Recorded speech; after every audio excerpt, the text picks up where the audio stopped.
Ela diz assim, não entregue tua alma à tristeza, porque a tristeza matou a muitos. Então o Senhor nos quer alegres, né? Uma alegria sadia, uma alegria bonita, e é isso que nós estamos celebrando a alegria de uma vida cheia de felicidade, né? Apesar de todos os problemas, de todas as dificuldades, nós somos um povo alegre. É isso que o Senhor quer de nós. Então, antes da gente almoçar, a gente vai rezar, né? Vai agradecer ao Senhor o alimento, e a oração que o Senhor mesmo nos ensinou, a oração universal. Fala aí, meu bem, deixa eu deixar. É uma alegria a gente estar aqui reunidos hoje, né? Nós somos, a minha mãe teve 10 filhos, né? E hoje nós estamos aqui reunidos em 9. Estaríamos em 10 se não fosse um acidente fatal. Então, uma alegria que nós somos em quatro irmãos e 6 irmãs, né? Estamos todos aqui reunidos, né? Quem pode estar aqui, os filhos, os netos, né?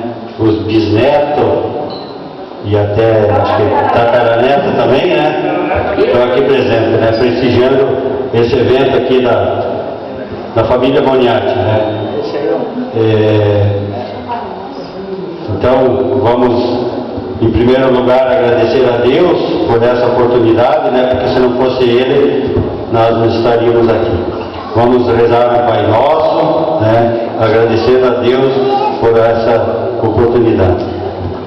Pai Nosso, que estais no céu, santificado seja o vosso nome. Venha a nós o vosso reino. Seja feita a vossa vontade, assim na terra como no céu.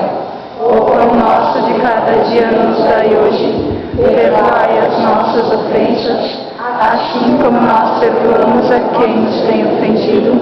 E não nos deixeis cair em tentação, mas livrai-nos do mal. Amém. Vamos rezar também uma oração que nós, lá em casa, acostumamos rezar todos os dias. Uma oração agradecendo a Deus. Abençoai, Senhor, este alimento que tereis para a nossa maior glória, para o nosso bem temporal e espiritual. Amém. Atacar. Atacar.